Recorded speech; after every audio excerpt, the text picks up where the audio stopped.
Was I mistaken, or did you change shoes in the middle of this game? Yeah, I changed shoes. Did it help? I mean, I don't know.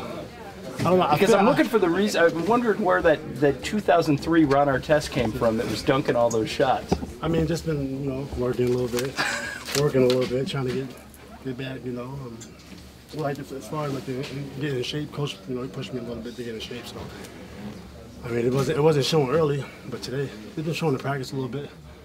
I started to play regular, been playing good defense. But that was the first time that the lane actually opened up for me in a while. But I've been feeling pretty decent for a while now, and coach pushed me. He pushed me. He said you had a good talk with him yesterday over everything you guys have both been talking about, and that he thought it helped. Do you agree? Yeah, I think so. Because I just want to play basketball the team way. I'm not really out to prove anything. I'm not playing for contracts. Even when I was in Houston, like it was my contract year. And I was coming off the bench. Like I wasn't playing for contracts, I was playing for the win. So sometimes, sometimes I give up buckets. I give up stats. I might not get a rebound, I might let somebody else get it, I might have a chance to get a point. I can stay in the game.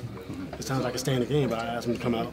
And I just want to understand that I'm not playing for that. I'm just playing for the win. All right, so we're in Toronto, and you didn't dunk. You had a layup there. Yeah, Were you thinking about that tonight? You said, well, no, I'm just going to dunk it. Now, talk about the dunks, because we haven't seen like 2 dunks from you in a game in a long time. Long time. Well, last year I had the Achilles problem, so that was a major issue for me. In Dallas, I was on a fast break by myself, and I didn't know what happened. I had a nerve issue in my leg. But, so would you find a fountain of youth? No, just like just rehab, and just continue to rehab and work. So rehab and new shoes equals new legs? Definitely. It's more the shoes. It was definitely the shoes. Do you have any idea how much the bench was going wild when you dunked? So how about that reaction? Yeah, I know, because we got a thing like whoever dunks from the bench. I'm still a bench player. Like since I was starting on the bench, I'm still part of the bench. And we got a thing that we do. The real still. You saw the movie? Yeah, so we just kind of go to this. So you switched from high tops to low tops, right? Yeah. And that gave you a little more flexibility? Not necessarily. I was feeling that way. I was feeling that way for a minute. I've been feeling this way for quite some time. You gonna do it again? Start with the high tops and switch to the lows? No. I don't know. Worked out tonight. It worked out. Hey, it's the 3rd time you guys have held a team to under 35% shooting in this building. What's the key to that? I don't know. I think we just play hard. I think that's a good team. They are playing well. They're playing better than us. But when we locked in, we build some consistency. We're gonna be okay. I said something about, I gotta say, 9 games ago. Especially when I got back in the lineup and everything. We had about 3. We went 3-0 when I first started in the lineup. Then the next 2 I started, but I didn't play in the 4th. So it was a little bit of inconsistency, and then we got back consistent a little bit, and we just building some consistency, and guys know exactly what's going on, and you see a rhythm. Matt Barnes came in and did what he had to do. Gulak he found his place. So everybody's kind of getting in the rhythm. Metta, you're saying that Mike pushes you. What does he do to do that? No, he pushed me to do just work. Because I wasn't really playing for stats. I got comfortable here just sitting back and just doing the little things, And Mike came to me a couple times and was like, score a little bit. But it took some time for me to break out of that mode. I just wanted to come in and spot up in the corner, pass with Kobe Powell and Drew, and do what I got to do, hit some threes, and that's it.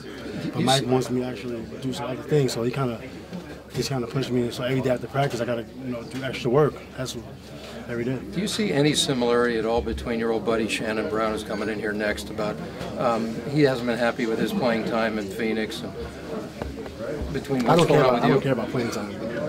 I just care about the win. Playing time I don't care if I play a minute or if I play 30 minutes. I can care less, but the win is most important. Hey Ron, Mike was saying that he thought the 3 plays you made tonight are all going to make the SportsCenter top 10. And he thinks you got a shot. That he said the one-handed dunk, the two-handed dunk, and the 3 at the end of the half. And he said he thinks one of them could be number 1. I know you're not going to be number 1. You know why? Why?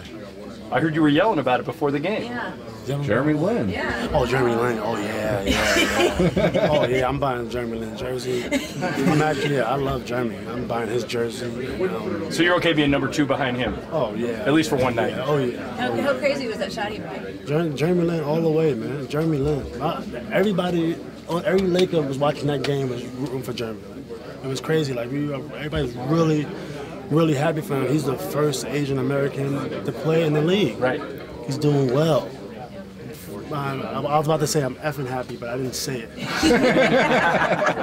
I'm middle of a piece. I don't talk like that. Hey, Mel, what do you notice with Kobe? He didn't have a particularly strong shooting effort at the beginning, but it seemed like in the second half he was able to get some looks. What do you Say him? Well, Kobe began the game. He didn't make some looks at the beginning, but second half he was able to get a rhythm. What do you think changed for him?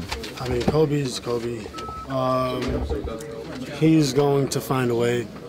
You know, he's going to find a way. And I think he's figuring out what's everybody doing out there on the court. When guys will be out there, who he has out there, what can guys do. So he just figures it out and he gets it done. Now you're talking about the consistency and all that. What growth have you guys seen in the bench? I mean, I think we've been building it for quite some time now. Yeah. You know, I think Gulak's been playing well for a long time now. And Troy's been consistent the whole time. I think the inconsistent play came from myself. Just not knowing what was going on. Right. And so now guys is kind of getting to feel what's going on. Steve is back now. You know, so it's taking a little bit of time, but I feel confident. Drew's better this year. I mean, that's enough to win the championship. Everybody's coming back better. Kobe's playing better. I mean, we got a really potent scorer off the bench in Gulak. He's a wild card out there. Galllock, though. Say his name wrong. Yeah, rookie. I don't care. Rookie, you say his name how I want to say it. I gotcha. Gulak. So you're saying that you guys had the pieces for a title? I mean, yeah, we got the pieces. We got to keep working, you know. Obviously, we got to keep working, but we got the pieces. Like, I mean, Drew got better. I mean, he's young. They say we're getting older. We got a young guy who's getting older and more mature. Everybody was talking about trading him a couple years ago, but he was only 20 years old. Let him grow. He's 24. He just turned 24. Yeah. Like, we have a dominant center, you know? Like, we are okay.